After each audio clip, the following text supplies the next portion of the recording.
Welcome to The Unnoticed Entrepreneur. This show will tell you how to get the recognition you and your business deserve. Our guests share their practical insights and tools which you can use straight away. Your host is international entrepreneur, podcast host, and author Jim James. Hello and welcome to this episode of The Unnoticed Entrepreneur. Today we're going to Long Island, New York, and we're going to meet Frank DeBlasi, who is one of the co-founders of a company called Hoopla. HooplaDoopla.com is the URL, and it's one of America's up-and-coming loyalty rewards shopping portals. Frank, welcome to the show. Thanks for having me, Jim. Good to be here. Well, it's good to have you because you have an interesting site we're going to talk about because you've got over 50,000 customers now, people that are coming to your website and are getting loyalty reward opportunities with over 5,000 retailers. So we're going to love to hear how you've built that business over the last decade or so and how you're rewarding both the merchants and the people, the customers, to use Hoopla. So Frank, tell us a little bit about Hoopla and how it started and what it does for people. Well, I started Hoopla back in 2009 with my partner, Tom, at the time. It was just the two of us. We natively build and manage websites for a living. He's a programmer. I'm a front-end user. And the country was going through an economic recession at the time. And we started putting this site together as a regular deal site and then just decided to actually start making it into a loyalty rewards site and actually give a percentage of our profits back to our members in an incentive to shop through us. So that's basically how it got started. So Frank, now looking at the website, for those people on the video, you'll be able to see every way you save is on the website and on the screen share. But for those people that are listening, Frank, explain the business model of Hoopla. Okay, the way Hoopla works is we have, as you mentioned, over 50,000 customers, and we're partnered with over 5,000 retailers, which are actually, some of them are around the world. We do have worldwide brands.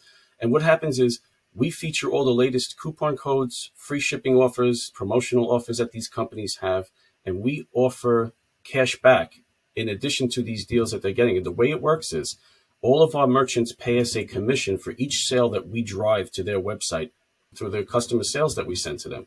And when we get that commission, we give a percentage of it back to the member in the form of cash back. We pay them out every 3 months with whatever payment method that they select.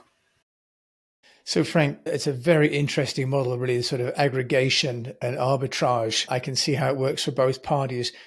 Let's just start with how you managed to get the merchants first, the vendors, people like Walmart, Disney, Land's End, Walgreens, we can see on your site. How did you get them to give you the coupons in the first place? Because without that, you wouldn't get the people to come to the site. Okay, all of these brands belong to various affiliate networks. Okay, these affiliate networks house all of the technology that tracks the orders between them and whoever their affiliates are, whether it's me, bloggers, video content creators. And once you join these affiliate programs, okay, you become a part of the network and you apply for the affiliate programs, say Walmart or Macy's or whoever it is. And what happens is once you get accepted into the program, you now have access to all of their creative, any text links, banner ads, promotional offers, coupon codes that they have. And you're now free to put these on your website, your blog, your video, YouTube channel, wherever you want. And anytime somebody clicks one of those links, you earn a commission from the sale that you drive them. Oh, how interesting. So the work of actually acquiring all those merchants has been done by people. I think CJ Store is one of them, for example, right? Oh, how interesting. So then once you've done that, just tell us, how did you then start to attract people to the website to consume these coupons? Because you're actually giving them access, aren't you, to affiliate deals that otherwise they'd have to go to multiple websites to find. Yeah, well, the customers are attracted basically through a number of methods. We do traditional marketing like through social media and email campaigns, and we're actually the last couple of years have been tapping into a lot of influencers. Influencers are becoming very popular online, TikTokers, YouTube video creators. There's a lot of people and services out there that are looking to talk about other people's products and services and get rewarded for that. We've also done some, national TV appearances, and, we've sent out press releases, and also we even tap into our own customers to actually reward them for driving traffic to the site as well.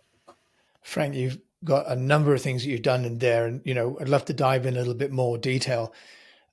If I remember rightly, you mentioned that you actually got coverage for Hoopla very quickly on national TV. Do you want to just tell us about that? How did that happen? Because that's really everybody's sort of golden ticket. It's difficult to get, but I guess you could say it was good timing with a good product and a good idea. We kind of had a good thing going, but we also timed it right. Like I mentioned in the show, when we started, the USA was going through an economic recession back in 2009. And once we launched the site, just before we were going to get ready to, start advertising it and doing what we were going to do to drive traffic to it, we got a call from a producer over at Fox News here in New York asking us if we were ready for primetime exposure. He says, you guys have a great concept for putting money in people's pockets during a down U.S. economy. That's how it all got started. And once we had that Fox airing, other networks started contacting us and other, news outlets. And that's how we got the ball rolling the first couple of years.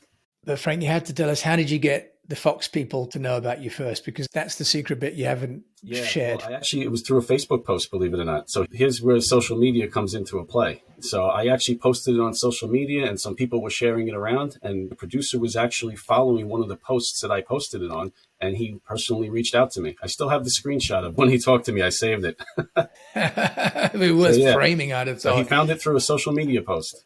Okay.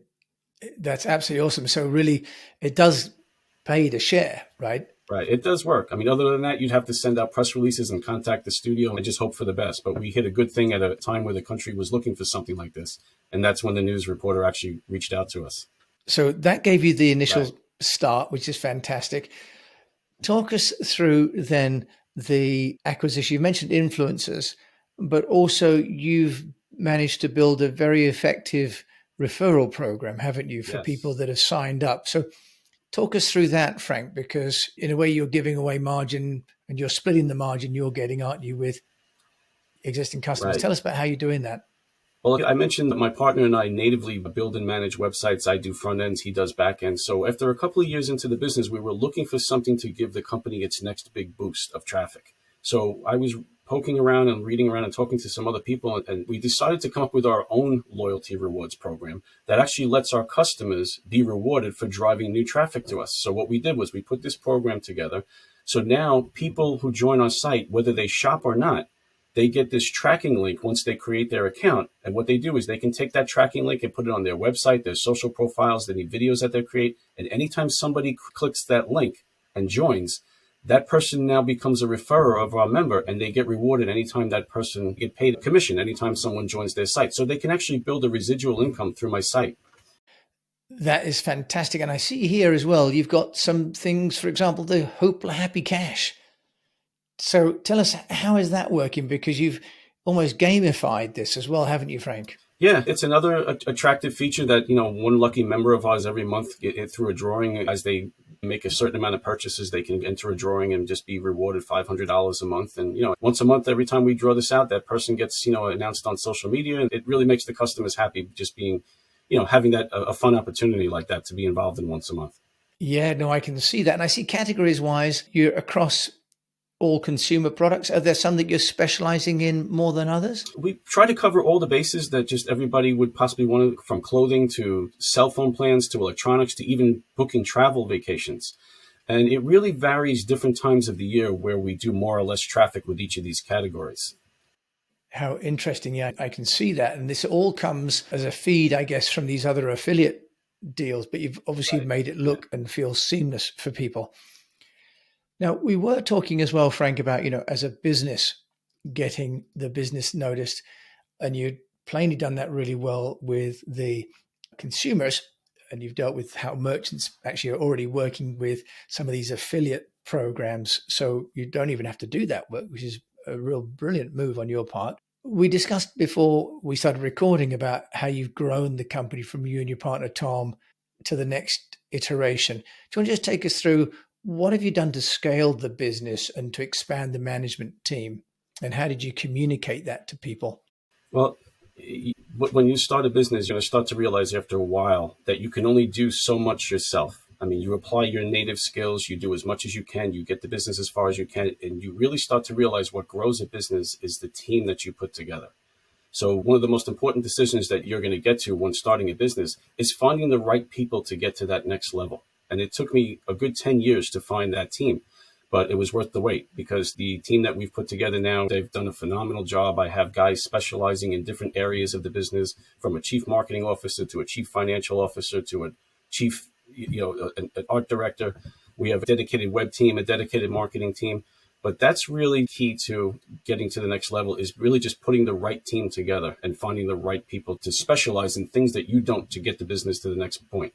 So Frank, you've articulated the problem, but how did you solve it? Because you said that you've got the right people, but how did you communicate that? Did you do that through a Facebook post? Did you go out? It was basically through networking. Like I said, it took almost 10 years to find these people. We found some of them through, my partner is actually connected to one of them through another business.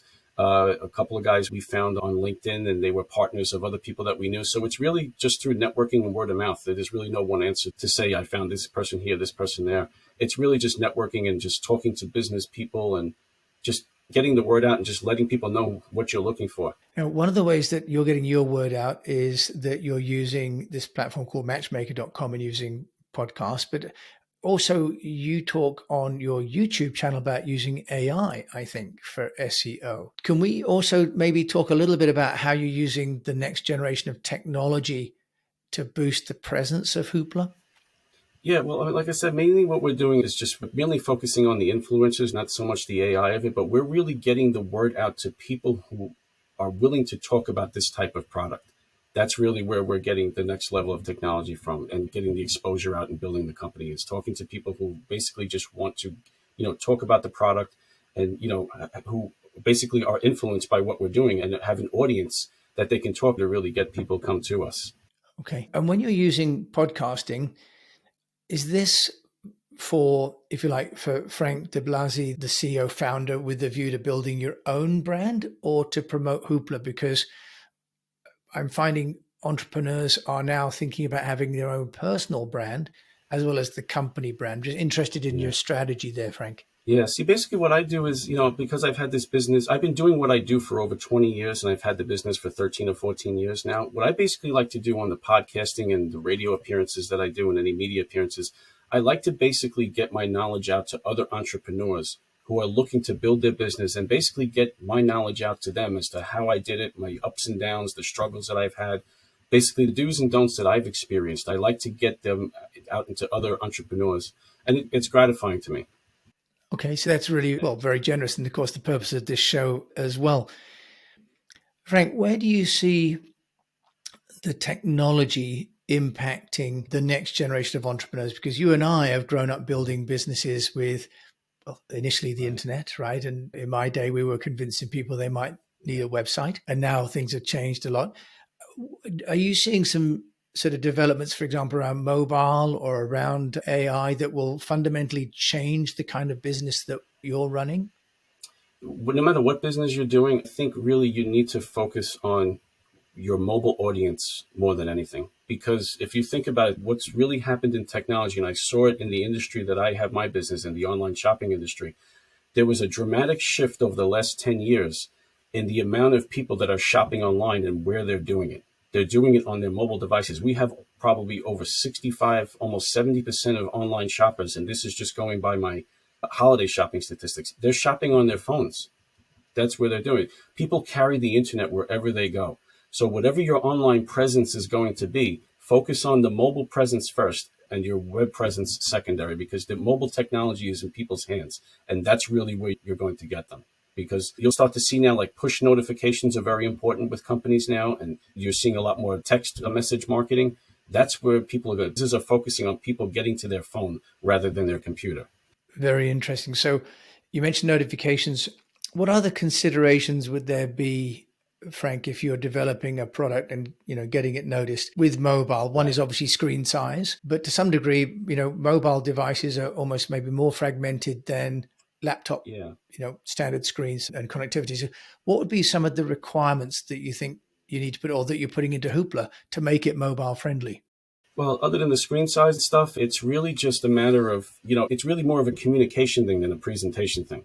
Okay, because the real big benefit of the mobile technology is the notifications and getting important information to the customer as it comes out almost in real time. Like we're sending out deals via text message now to customers in addition to their email box, because people don't always check their email all the time. But a lot of people, most people in the world, they carry their cell phones around. They get text messages instantly. So it's an instant gratification with those type of things, push notifications and text messages and things like that get to the customer instantly. Which platforms are you integrating? Are you using things like Twilio, for example, and within your platform for SMS, that sort of omni-channel messaging? We're not using that. My developers actually have their own platform that they use that they've put together. So we're doing our own technology with the SMS messaging right now. Okay. Yeah, just wondering because, as you say, becoming omni-channel. And what about a mobile app? Does Hoopla have a mobile app, and is that essential? We actually have one in the works right now. It should be finished and developed probably by Q3 of this year, because we've gotten a lot of requests from it from our customers. We just finished and are going to be launching in the next week or two a browser plugin that whenever you go to a specific website, if you're not logged into Hoopla, you will be notified through your browser, oh, Hoopla has this X amount of cash back at this brand. So again, it's sort of like a mobile notification that we're sending to the customer while they're on their laptop that you can get cash back at this brand. Very interesting that you said earlier on, it's a matter of communication, right, not presentation, and this sort of need for immediacy that's happening as a result of mobile and just the competition for attention. Frank, is there anything that you'd like to say without embarrassing yourself that you've done wrong that people could learn, or it's not something wrong, but something didn't work? Let's put it that way. In the beginning, when I started this business, and even my partner was telling me this too, when you're the only person or with one other person, when you're starting a business, you try and kind of be a hero with everything in the beginning. You try and do everything yourself. You're learning things. And, one of the things I wish I had done in the beginning, and it was a learning experience, if there was something you don't know how to do, either go to another expert who does that, or just try and watch some YouTube videos from reputable people who have done what you're trying to do, whether it's marketing, fundraising, putting a business plan together. These are all things I tried doing on my own that I don't have expertise in, and you wind up wasting a lot of time doing things like that. So do what you do best. Everybody has a level of expertise with something. Do what you do best. And when you need to do something else, if you're trying to find something to do, go to a person who is an expert at what you're doing, and it'll save you a lot of time and you'll get it done right. It's all about the end result. Frank, I love that. And I always ask entrepreneurs like yourself that are successful to help us that are unnoticed entrepreneurs. What would you say the one piece of advice that's really helped you move the needle in terms of getting noticed for Hoopla and the online portal that you've built there? The one thing I'll say is, and it kind of builds on to the last thing I said, I've learned more things being an entrepreneur and business owner by talking to people who have failed at what they do rather than succeeded. If you're going to learn a lot more from the person who failed 3 or 4 times and then got it right than the person who got it right the first time, because they're going to advise and tell you what not to do and what obstacles to avoid. And that's going to save you a lot of time in the long run, and it's going to make you excel a lot quicker because you're going to learn from people who have failed on things that you shouldn't be wasting your time on. And that was a big help to me over the years. Frank DeBlasi, thank you so much for joining me. You have so much experience and wisdom there, but we only have like 20 minutes on this show. If people want to find out more about you, how can they do that? They can visit my personal website at frankdeblasi.com. My last name is spelled Deblasi, frankdeblasi.com. And you can find out more about Hoopla, what I do for a living there, and all other projects I have going on. All my contact information is there. And you can go to Hoopla Doopla. That's DOOPLA.com, hoopladoopa.com, to find out more for those rewards. Frank, thank you so much for joining me and explaining how you've built this amazing business model by taking some content that already existed and aggregating that and sharing that so efficiently with so many people, and how you've managed to reward the people that you partner with and that your clients. I think it's inspirational. Thank you so much. It was my pleasure, Jim. Thanks for having me. It's been my pleasure. So we've been sharing today and learning from Frank DeBlasi over in Long Island. Of course, I'll put his contact details in the show notes as always. If you've enjoyed the show, do please share it with a fellow entrepreneur. And if you like the show, please review it. And meanwhile, as you know, all these interviews are made into articles, which you can find on Medium and also on our website at theunnoticed.cc, and are compiled into books, the first one of which is on Amazon, published by Wiley. So until we meet again, I do thank you for joining me and my guest Frank today, and encourage you just to keep on communicating.